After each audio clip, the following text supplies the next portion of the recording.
RC study zone YouTube channel पर मैं रामचंद्र चौहान आप सभी का स्वागत करता हूं।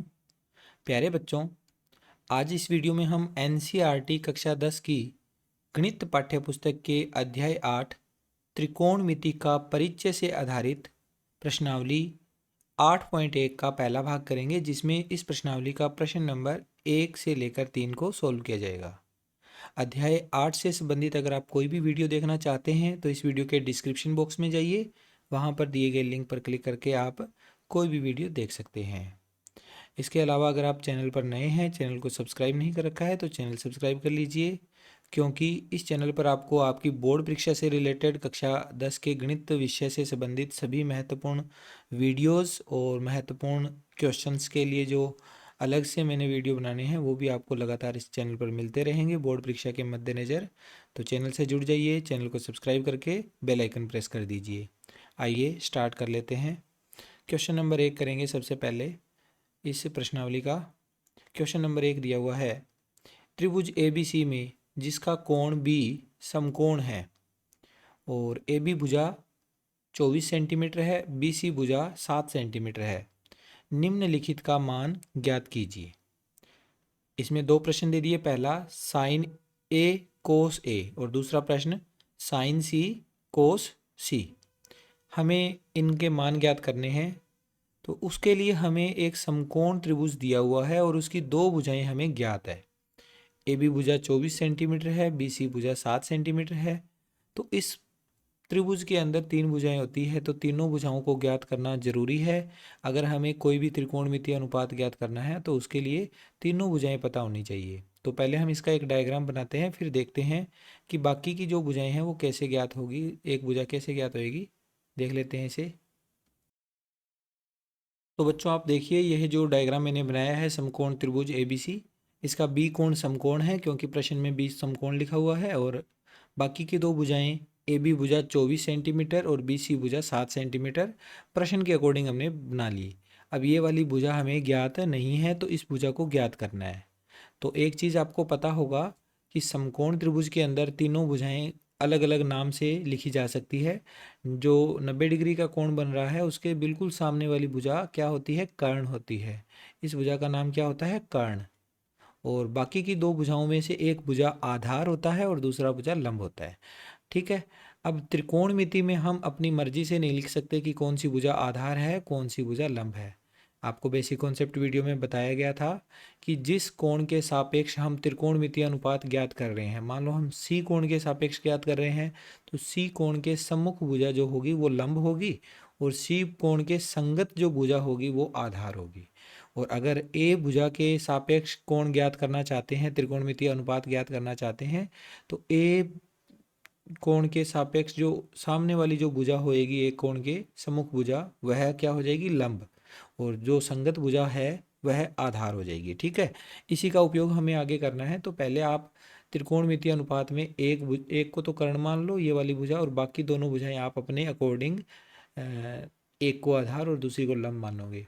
अब हमें कर्ण ज्ञात करना है पहले तो कर्ण ज्ञात करने के लिए हम पाइथागोरस प्रमेय का उपयोग करेंगे और तीसरी भुजा ज्ञात कर सकते हैं हम पाइथागोरस प्रमेय से किसी समकोण त्रिभुज की। तो हल करते हैं। सबसे पहले दिया क्या गया है वो लिख लेते हैं। दिया गया है समकोण त्रिभुज ABC में AB भुजा 24 सेमी और BC भुजा 7 सेमी। ये दो भुजाओं के माप हमें दिए हुए हैं, नोट कर लिए हमने। अब हम इसमें पाइथागोरस प्रमेय लगाएंगे। पाइथागोरस प्रमेय किसी भी समकोण त्रिभुज की अगर कोई एक भुजा अज्ञात हो, ज्ञात ना हो, तो हम उस पाइथागोरस प्रमेय का उपयोग करके ज्ञात कर सकते हैं। पाइथागोरस प्रमेय से पाइथागोरस प्रमेय क्या होती है, कर्ण का स्क्वायर बराबर होता है आधार का स्क्वायर प्लस लंब का स्क्वायर। आधार स्क्वायर प्लस लंब स्क्वायर। कर्ण का स्क्वायर यानी ए सी का स्क्वायर, ए सी का स्क्वायर। आधार हम एक बार इसी को ही मानेंगे, बी सी हमारा आधार है, बी सी स्क्वायर प्लस लंब है ए बी स्क्वायर। ओके, अब हम इनमें मान रखेंगे। ए सी हमें ज्ञात करना है, इसलिए ए सी स्क्वायर के सामने A C square, B C square, B C का वैल्यू 7 है तो 7 का स्क्वायर हो जाएगा, प्लस में ए बी का मान 24 है तो 24 का स्क्वायर हो गया। अब अगर हम इसे ज्ञात करना चाहेंगे तो ए सी की वैल्यू आ जाएगी 7 का स्क्वायर 49 प्लस 24 का स्क्वायर 576। ठीक है बच्चों, इस तरह से हम ए सी का मान ज्ञात करेंगे। इन दोनों को जोड़ कर देंगे, एक तरफ है तो जुड़ जाएंगे दोनों, प्लस के हैं 625 आ जाएगा, और ए सी की वैल्यू कितनी आएगी 625 का वर्गमूल, 625 का वर्गमूल।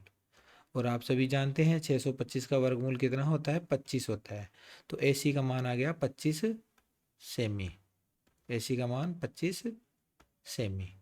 इस तरह से हमने अज्ञात भुजा 25 सेमी हमने ज्ञात कर ली है। ठीक है,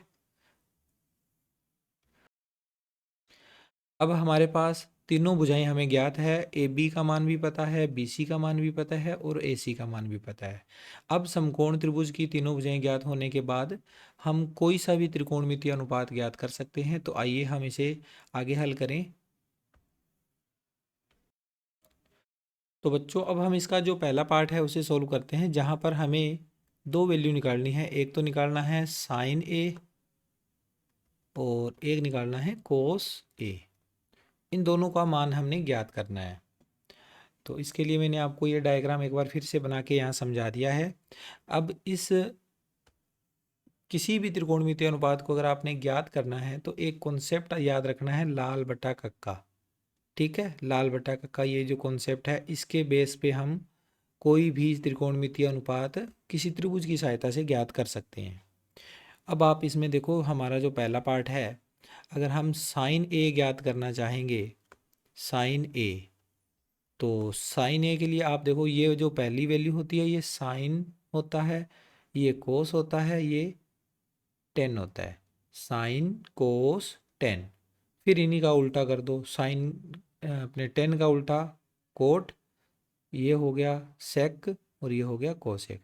एल और के का मतलब लंब बटा कर्ण, आधार बटा कर्ण ए बटा के हो गया, और एल बटा ए यानी कि लंब बटा आधार। हमें साइन निकालना है तो हमें ये एल बटा के यानी कि लंब बटा कर्ण ही लिखना है, लंब बटा कर्ण। ठीक है, लंब बटा कर्ण। साइन का जो त्रिकोणमितीय अनुपात होता है वो लंब बटा कर्ण से ज्ञात किया जा सकता है। बस इसमें एक चीज़ चेंज होएगी, ये जो ए है ना, सारा खेल इसी का है। हमारा ये ए क्या है, एक कोण है, साइन ए यानी कि कोण ए के लिए साइन की वैल्यू बतानी है। तो लंब बटा कर्ण हमें कोण ए के अनुसार निकालना है। ये ए कोण है हमारा इस डायग्राम में, इसके बिल्कुल सामने वाली भुजा क्या है, लंब है, बी सी भुजा क्या है, लंब। तो हम इसमें हम बी सी लिखेंगे लंब की वैल्यू, और बटा में कर्ण, कर्ण हमारा फिक्स है ए सी, कर्ण नहीं बदलता, लंब और आधार जो है वो आपस में नाम के अकॉर्डिंग बदलते रहते हैं। तो बी सी बटा ए सी, बी सी का मान 7 सेंटीमीटर है और बटा में ए सी का मान है 25, तो 7/25 इसका आंसर आ जाएगा, 7/25। ये हमारा साइन ए आ गया। ओके, अब साइन ए के बाद में हमें कोस ए भी निकालना है। तो कोस ए, कोस ए का फार्मूला लाल बटा कक्का से आप फिर से देखोगे, ये साइन का है, ये कोस का है। कोस होता है ए बटा के यानी आधार बटा कर्ण, तो यहाँ लिखेंगे आधार बटा कर्ण। अब ए के सापेक्ष हमें आधार बताना है, तो ये है ए के सापेक्ष ये तो है लंब, ये कर्ण अपनी जगह पर फिक्स है, तो जो ये बच गई भुजा जो ए के संगत है ये आधार है, यानी ए बी हमारा आधार हो गया, और कर्ण हमारा ए सी ही रहेगा। ए बी बटा ए सी आ गया, और ए बी बटा ए सी के अकॉर्डिंग अपने देखें अगर इनके मान, तो ये आ जाएंगे 24/25। तो कोस ए की वैल्यू आ गई 24/25। अब इसका सेकंड पार्ट अगर देखना चाहें, सेकंड पार्ट में हमें निकालना था, हमें एक तो निकालना था साइन सी और दूसरा निकालना है कोस सी।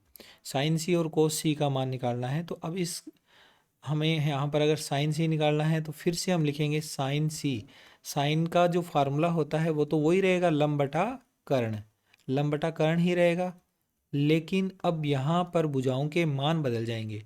साइन सी के हिसाब से हमने निकालने हैं अभी कैलकुलेशन।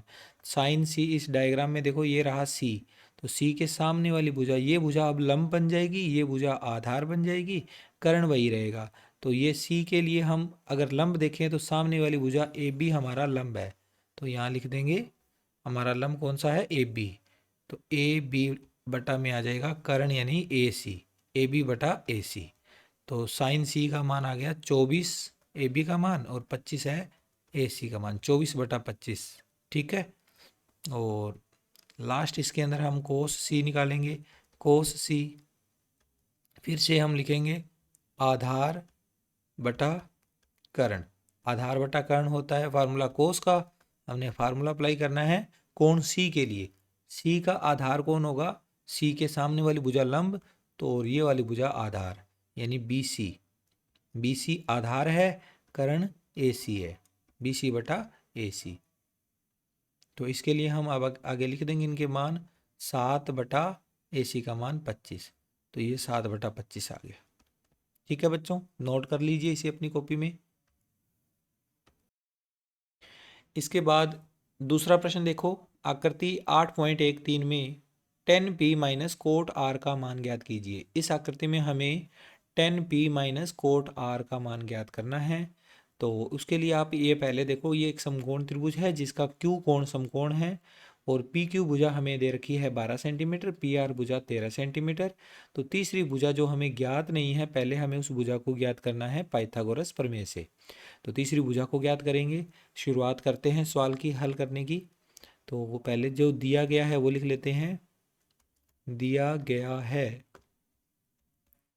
दिया गया है, क्या दिया हुआ है, हमारे पास एक समकोण त्रिभुज दिया हुआ है। समकोण त्रिभुज पी क्यू आर में दो भुजाएं हमें ज्ञात है। एक भुजा तो पी क्यू भुजा जो कि 12 सेंटीमीटर दे रखी है, और दूसरी भुजा पी आर भुजा 13 सेंटीमीटर दे रखी है।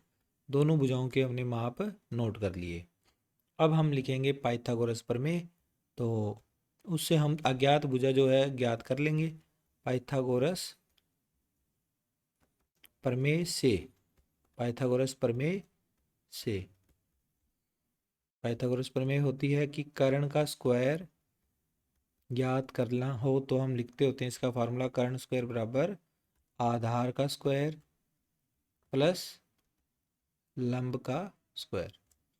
ठीक है, ये हमारा पाइथागोरस प्रमेय है। अब इस डायग्राम के हिसाब से आप देखो, ये वाली भुजा कर्ण है, ये वाली भुजा कर्ण है, तो हम यहाँ पर कर्ण लिख देंगे पी आर, पी आर का वर्ग। आधार नीचे वाली इस भुजा को आधार मान लेंगे, क्यू आर इसका स्क्वायर, और लंब हो गया पी क्यू, पी क्यू का स्क्वायर। अब पी आर का मान हमें दिया हुआ है, तो पी आर का मान हम नोट कर देंगे, 13 का स्क्वायर बराबर क्यू आर का मान हमें ज्ञात करना है, क्यू आर की जगह क्यू आर ही लिखा रहेगा, Q R square as it is. और पी क्यू का मान 12 सेंटीमीटर दिया हुआ है, तो 12 का स्क्वायर। 13 का 13 से गुणा करेंगे, 13 का वर्ग 169 होता है, बराबर में क्यू आर का होल स्क्वायर और प्लस में 12 का स्क्वायर 144। अभी 144 इधर चला जाएगा तो 169 में से माइनस हो जाएगा 144, माइनस में चला गया, और दूसरी तरफ क्या बचा, क्यू आर का स्क्वायर। दोनों का घटाव करेंगे तो 25 आ जाएगा, 25 बराबर आएगा क्यू आर स्क्वायर। तो अगर हमें क्यू आर निकालना है, मैं इधर लिख देता हूँ, क्यू आर बराबर आ जाएगा √25। ठीक है, और 25 का वर्गमूल क्या होता है, 5 होता है, तो क्यू आर बराबर आ जाएगा 5 सेंटीमीटर। ठीक है, हमारा 5 सेंटीमीटर किसका मान आ गया, क्यू आर का मान आ गया। यहाँ तक आपको समझ में आ गया होगा बच्चों। इसके बाद अब आप 10p माइनस कोट आर निकालना चाहोगे तो क्या लिखोगे यहाँ पर, 10p माइनस कोट आर। इसकी वैल्यू हमने फाइंड करनी है, तो उसके लिए हम लगाते होते हैं लाल बटा कक्का फार्मूला। तो लाल बटा कक्का फार्मूला को देखो, यहाँ से अगर आपको पता चल रहा होगा तो ये होती है साइन की वैल्यू, ये होती है कोस, और ये होता है टेन। टेन होता है लंब बटा आधार। तो पहले यहाँ पर हम लिखेंगे लंब बटा आधार, लंब बटा आधार, और फिर माइनस, फिर लिखेंगे आगे कोट आर। कोट आर के लिए कोट का फार्मूला क्या होता है, ये साइन का हो गया, फिर कोस, फिर टेन, और टेन का उल्टा होता है कोट, यानी ए बटा एल, आधार बटा लंब, आधार बटा लंब। अब आप एक चीज़ का और ध्यान दीजिएगा, यहाँ पर P लिखा हुआ है, यहाँ R लिखा हुआ है, तो हमें ये जो लंब और आधार की जो गणना करनी है वो इन कोण के आधार पे करनी है, P और R के आधार पर। ठीक है, अब मैं यहाँ पर मान लिख रहा हूँ, आप समझोगे इस बात को। 10P, P बिंदु पे आ जाओ। P बिंदु के लिए लंब क्या होगा, इस P कोण के लिए, सॉरी P कोण के लिए इसके बिल्कुल सामने वाली भुजा, ये QR भुजा इसका लंब है। तो QR का मान हम यहाँ लिखेंगे, पहले तो मैं लिख देता हूँ QR, और बटा में आधार। आधार अब क्या होगा, ये तो लंब हो गया, ये कर्ण फिक्स है, ये वाली भुजा आधार होगी। आधार कौन सी हुई, PQ। ठीक है, फिर माइनस, अब आधार बटा लंब ये बताना है हमने कोट आर के लिए। आर ये वाला साइड है, तो इसके लिए आधार कौन होगा, आधार होगा, इसका आधार होगा क्यू आर। ये आधार है, ये वाली भुजा लंब है, तो क्यू आर। तो एक्चुअल में इनके मान एक जैसे ही आ गए, क्योंकि क्यू आर ये है और ये लंब, इसका आधार के बाद में लंब हो गया पी क्यू। तो अगर मैं ये कैलकुलेशन ना भी करता तो ये सेम आ जाते, देखो क्यू आर बटा पी क्यू, क्यू आर बटा पी क्यू, दोनों का घटाव करेंगे तो जीरो आ जाएगा। लेकिन ये हमारा इस क्वेश्चन के लिए यहाँ से शुरुआत नहीं होती, क्वेश्चन हमें पहले इसकी अज्ञात भुजा ज्ञात करनी पड़ती है। अगर हम अज्ञात भुजा ज्ञात करेंगे तभी सवाल हमारा आगे चलेगा। उसी के बेस के ध्यान में रखते हुए हमने इस क्वेश्चन को आगे सोल्व करना था, तो हमने इस तरह से इसके मान निकाल लिए। अब हमारा इसके बाद क्या होगा, इनकी वैल्यू होएगी। वैल्यू कितनी है, क्यू आर बटा पी क्यू की, तो क्यू आर का मान तो 5 है, और बटा में पी क्यू का मान, पी क्यू का मान 12 है, तो 5/12, फिर माइनस में फिर क्यू आर का मान 5 और बटा में इसका मान 12, तो इसका आंसर आ जाएगा 0। 0 इसका आंसर हमें प्राप्त हो गया। ठीक है, इस तरह से ये हमारा क्वेश्चन यहाँ पर कंप्लीट हुआ। आप इसे अपनी कॉपी में नोट कर लें। इसके बाद इसका तीसरा प्रश्न देखो बच्चों, यहाँ दिया हुआ है, यदि साइन ए बराबर 3/4 तो कोस ए और टेन ए का मान परिकलित कीजिए। साइन ए का मान हमें 3/4 दिया हुआ है, हमें कोस ए और टेन ए का मान ज्ञात करना है। तो अभी हम प्रश्नावली 8.1 कर रहे हैं बच्चों, तो उसके अंदर हमारे पास साइन ए से हम कोस ए में नहीं जा सकते, या साइन ए से हम टेन ए में डायरेक्ट नहीं जा सकते, यानी इनके बीच में आपस में क्या संबंध होता है वो अभी हमें नहीं पता फिलहाल के लिए। तो इसलिए हम अभी समकोण त्रिभुज की हेल्प से हम इस तरह के जो क्वेश्चंस होते हैं उनको सोल्व करना होता है हमें। तो आप इस क्वेश्चन को कैसे करोगे, साइन ए हमें दिया हुआ है 3/4, तो साइन ए के लिए हम एक समकोण त्रिभुज बनाएंगे, और उसके हिसाब से हम फिर त्रिभुज की दो भुजाएं इस कोण के आधार पर रखेंगे, और फिर तीसरी भुजा हम ज्ञात करेंगे, फिर हम ये दो कोण ज्ञात कर लेंगे। तो एक समकोण त्रिभुज का निर्माण करते हैं। तो बच्चों हमने देखो यहाँ पर एक समकोण त्रिभुज बना लिया ABC। अब एक हमारा यहाँ पर समकोण नहीं हो सकता, तो ए के सापेक्ष हमने ये सारे मान लिखने हैं। तो ए को हमने इस तरह से, ये वाला कोण हमारा ए कोण है, और बाकी की जो भुजाएं हैं वो हमें AB भुजा, BC भुजा और AC भुजाओं के मान हमने इसमें ज्ञात करने हैं। तो पहले तो जो हमें अनुपात दिया हुआ है साइन ए का, उसके हिसाब से देखते हैं कि दो भुजाएं कौन कौन सी हमें ज्ञात हो जाएगी। दिया क्या है, दिया गया है, दिया गया है हमें कि साइन ए बराबर 3/4, ये हमें दिया हुआ है। और आप सभी जानते हैं लाल बटा कक्का जो होता है फार्मूला, लाल बटा कक्का, उसका उपयोग करके हम बता सकते हैं कि साइन का त्रिकोणमितीय अनुपात किन दो भुजाओं का अनुपात होता है। तो ये होता है पहला पहला जो अनुपात होता है ये साइन होता है एल बटा के। एल यानी कि लंब, के मतलब कर्ण, लंब और कर्ण। तो यहाँ से हम ये लिख सकते हैं कि ये जो साइन ए है ये एक्चुअल में क्या है, लंब बटा कर्ण है, लंब बटा कर्ण। तो साइन ए का मान 3/4 दिया हुआ था, तो यानी लंब बटा कर्ण का मान भी क्या हो गया, 3/4 हो गया। ठीक है, तो लंब बटा कर्ण हमारा 3/4 आ गया।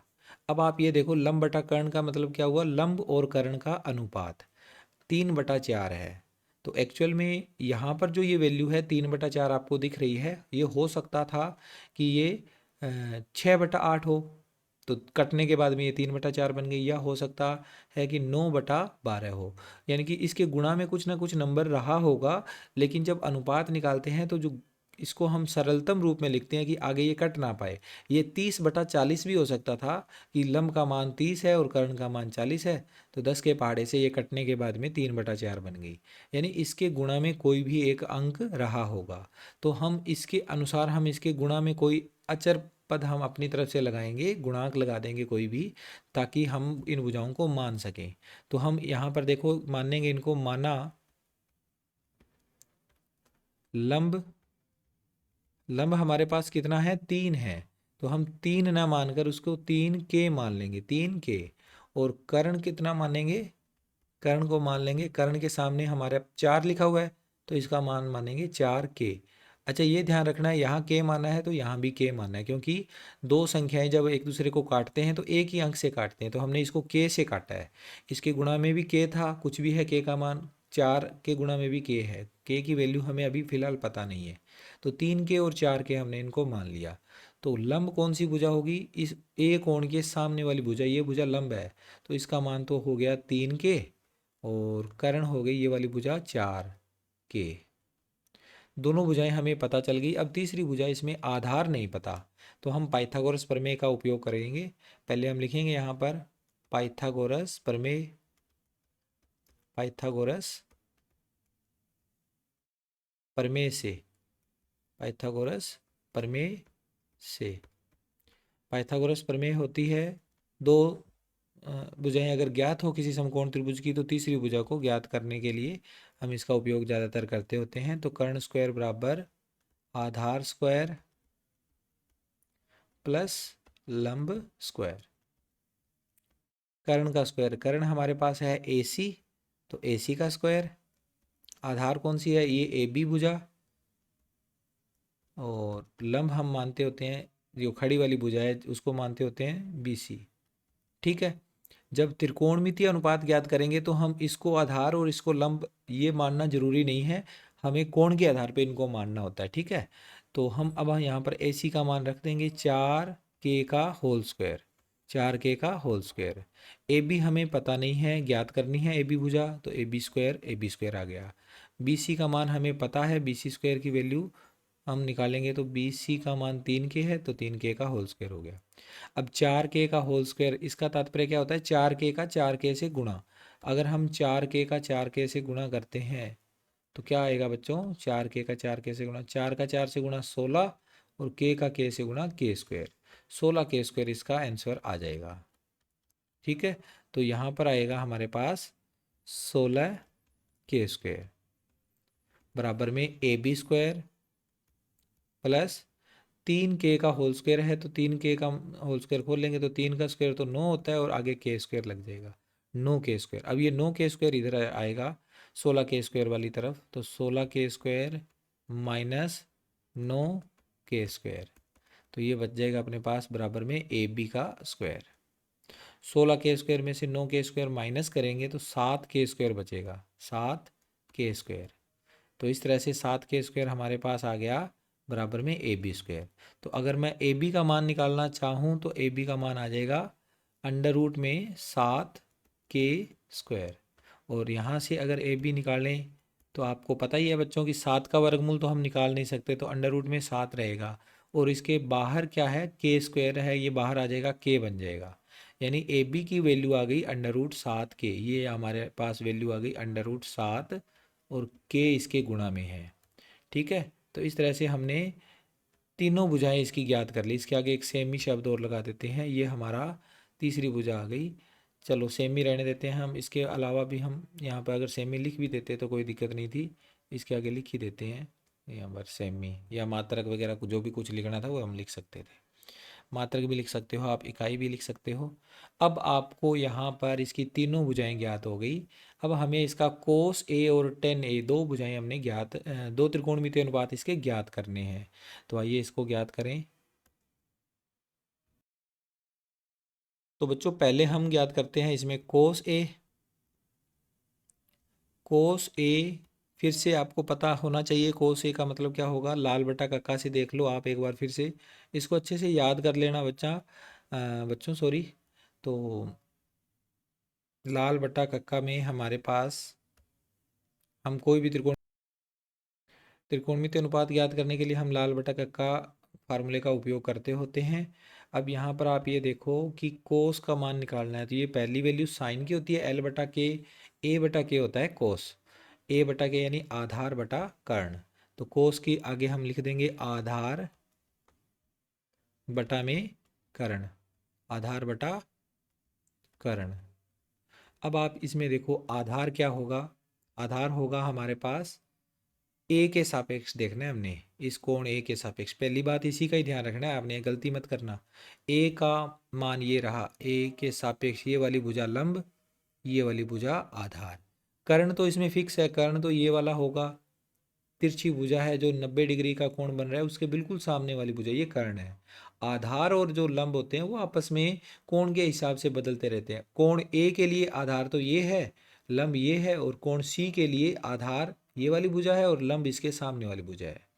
अब हमें कोण ए के लिए निकालना है, तो कोण ए का आधार ये भुजा, कोण ए का लंब ये भुजा है। तो हमें आधार चाहिए ए बी, और बटा में इसके कर्ण ए सी, ए बी बटा ए सी। तो ए बी का मान तो है √7 के, और बटा में बी सी, ए सी का मान है 4 के। तो यहाँ के से के कैंसिल हो जाएगा और हमारे पास आंसर आ जाएगा इसका √7 बटा 4। ये किसका मान आ गया, कोस ए का मान आ गया। कोस ए का मान कितना आया, √7 बटा 4। ठीक है, इस तरह से हमने कोस ए का मान हमने फाइंड कर लिया। ये हमारा पहला आंसर आ गया। दूसरा, इसमें और किस वैल्यू को ज्ञात करना था हमने, कोस ए के अलावा हमने ज्ञात करना था 10a। तो 10a भी हम ज्ञात कर लेते हैं इसके हिसाब से ही। 10a यहाँ पर नोट करेंगे, 10a, 10a का फार्मूला होता है लंब बटा आधार। तो यहाँ लिखेंगे लंब बटा में आधार, लंब बटा आधार। ए कोण के सापेक्ष लंब कौन सा होगा, इसके सापेक्ष लंब ये है, आधार ये है। तो लंब का मान है 3 के, और बटा में आधार कितना है, पहले इसकी भुजा के नाम लिख देते हैं। ठीक है, ए के लिए लंब कौन है, बी सी, और बटा में आधार है ए बी, बी सी बटा ए बी। अब बी सी का मान 3 के, और ए बी का मान √7 के। तो यहाँ से के का मान आपस में कैंसिल हो जाएगा और हमारे पास बच जाएगा 3 बटा √7। तो 10a का मान आ गया 3 बटा √7। आप चाहो तो √7 का ऊपर नीचे गुणा करके इस अंडर को ऊपर ला सकते हो, हर का परमेयीकरण कर सकते हो, और अगर चाहो तो इसी को ही आप आंसर लिख दो। यहीं पर हमारा ये सवाल फिनिश हो जाता है, ख़त्म हो जाता है। इसके दोनों ही हमने जो मान ज्ञात करने थे वो ज्ञात कर लिए। इसके साथ ही आज का यह वीडियो यहाँ कंप्लीट होता है। आई होप आपको सारे क्वेश्चन अच्छे से समझ में आए हैं। मैं मिलता हूँ आपसे नेक्स्ट वीडियो में। Take care, bye bye.